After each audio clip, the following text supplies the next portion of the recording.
Hello, and thanks for joining me. Today I'm visiting my in-laws in their small village on the edge of Konya province here in Turkey.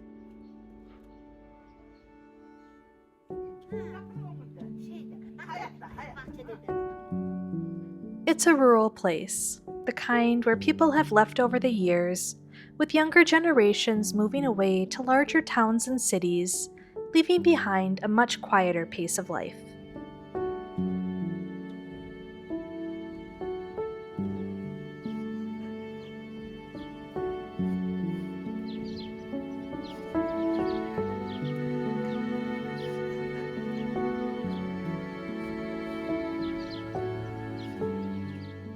My in-laws still spend much of their time here.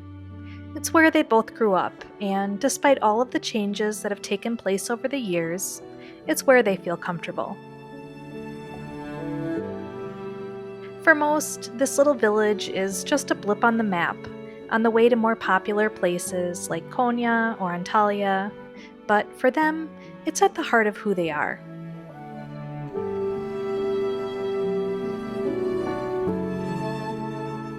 And while many of the people they once knew have moved away for better opportunities, like they themselves did, a few old friends still remain, and those friendships are still an important part of daily life.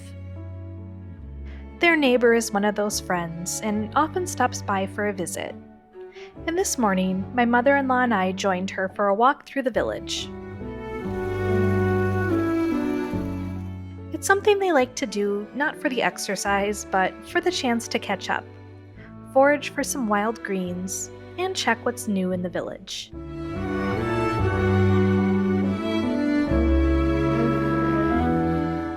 The village itself is small, and it doesn't take a lot of time to walk from one end to the other, but somehow there's always something to see. A neighbor working in a garden, a tractor passing by, cats waiting for attention, or just someone calling out from across the street to catch up on the local happenings.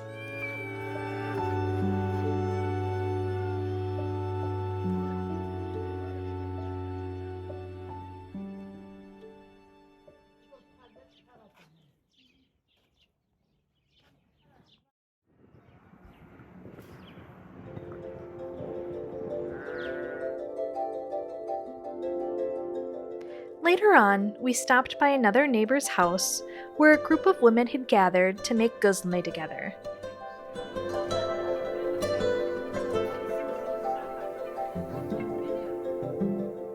Guzleme is a traditional Turkish flatbread made by rolling out thin sheets of dough, filling them with various ingredients, and cooking them on a large domed griddle. It's a food that's commonly made at home, especially in villages, where the process often becomes a social activity as much as a culinary one.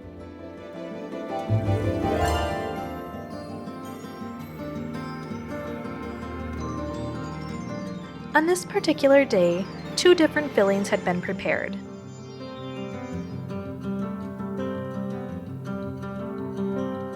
Some of the women rolled out the dough,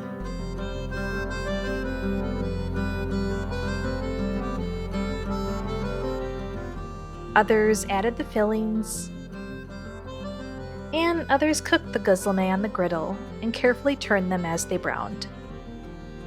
Most of the ladies had a role, and others just stuck around for the company. But after years of doing this together, it seems the process unfolds with a steady rhythm.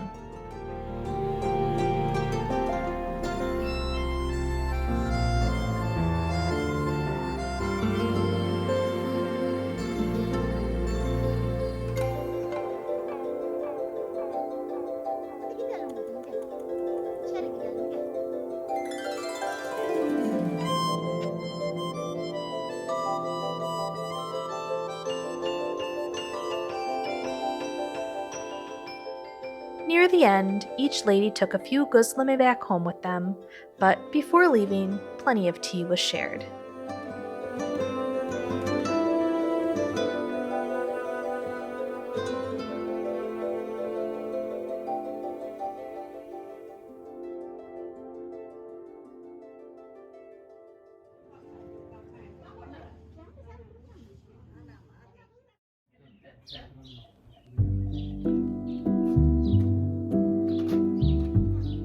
During my time in the village, I was invited inside the home of one of my in-laws' neighbors, who kindly offered to show what a Turkish village home looks like with a short tour.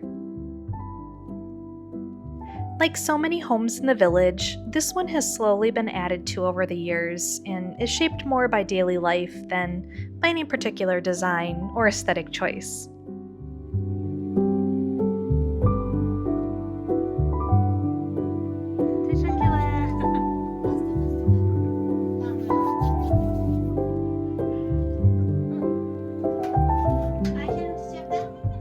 In the main living space, a wood-burning stove called a soba provides the heat for the home, with its pipe running across the room before exiting through the wall. In the colder months, it naturally becomes the center of the house. Everything feels lived in, with a mix of patterns and fabrics that give the space its own character.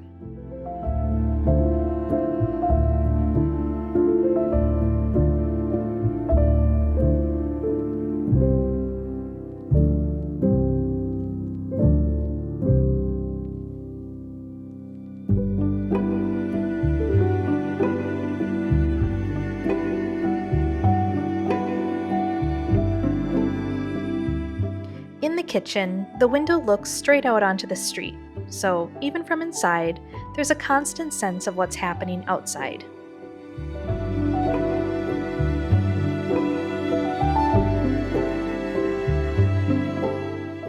I've also noticed that in a lot of village homes, the wash machine is often placed in the kitchen or bathroom, sometimes covered with decorative fabric or lace. And like many homes here, there's always a place for tea. Cupboards filled with teapots and glasses, ready at any time of day.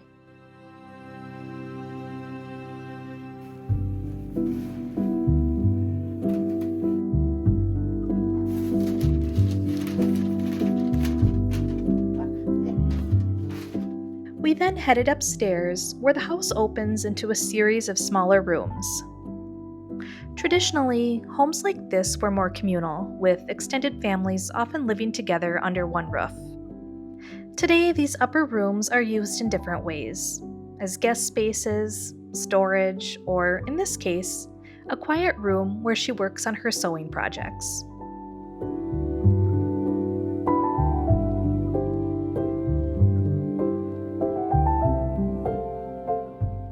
Unlike modern homes, there are no wardrobes or large storage spaces, and instead there are small built-in niches cut into the thick walls where household items are carefully kept behind simple coverings.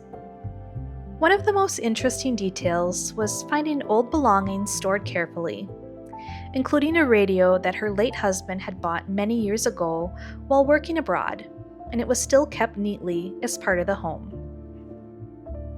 As people grow older, these stairs can become more difficult to use, and parts of the home that were once central slowly become less accessible.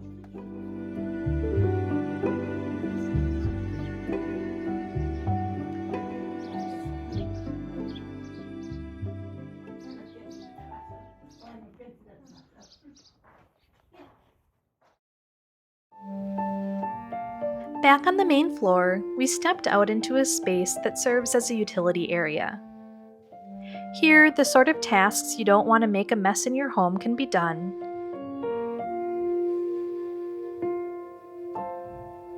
And one room serves as a storage area for all the food items being preserved, like dried beans, grains, and canned vegetables. Storage containers of all sorts, especially old plastic yogurt containers and sunflower oil bottles, always seem to be on hand and ready to be filled.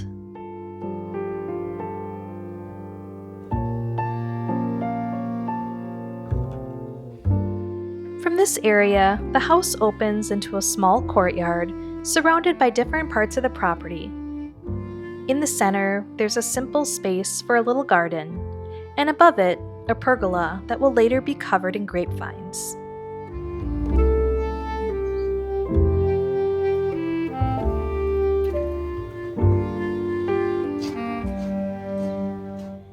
Even in villages where there's plenty of open land, individual home plots are often quite small. Still, people make use of every corner that they have, finding ways to grow, store, and create with limited space. What stood out to me most was just how well kept everything was in this home. Compared to other village houses I've seen, this one felt particularly cared for, with everything neatly in place and clearly maintained over time.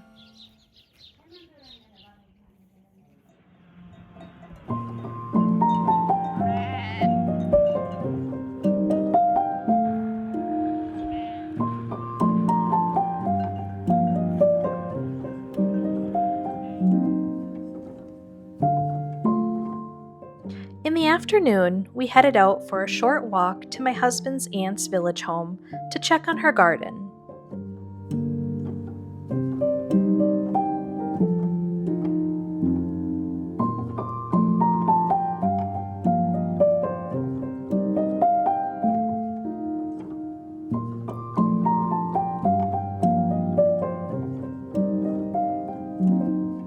Not everyone lives in the village year-round, so when people are away, it's often friends or family who stop by to look after things, watering seedlings, tending the garden, and making sure everything survives until they return.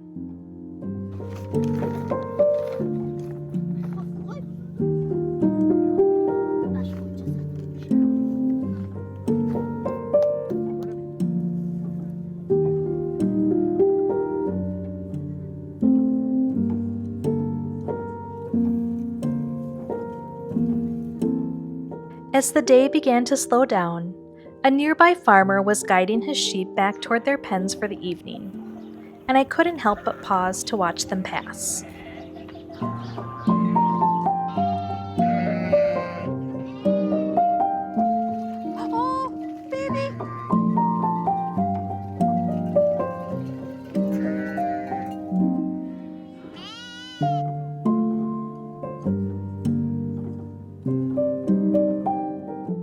We also passed a large greenhouse that nearly filled an entire backyard, full of young plants just beginning to emerge from the soil, still long away from being ready to harvest.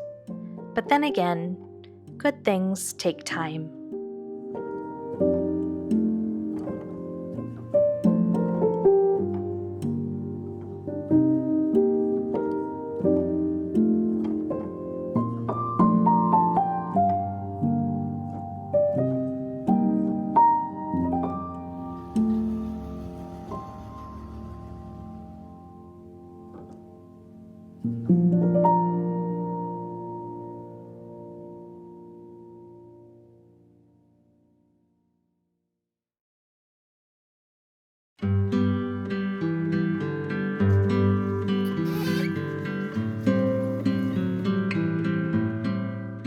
Back at home, we finished the day by making some dinner.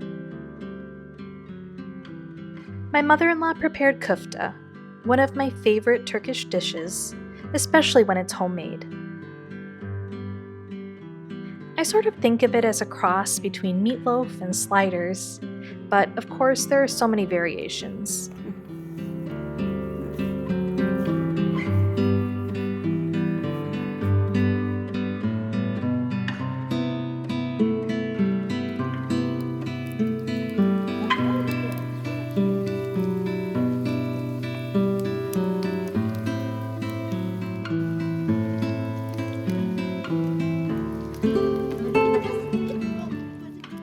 Alongside of it was a large pot of compote, a traditional sweet drink made by simmering dried fruits with water and sugar until everything blends into a warm and fragrant mix.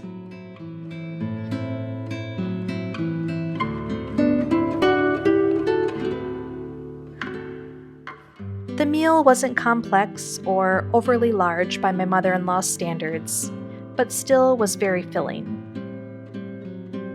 And after a day of simple pleasures in the village, it felt like the perfect way to end the evening.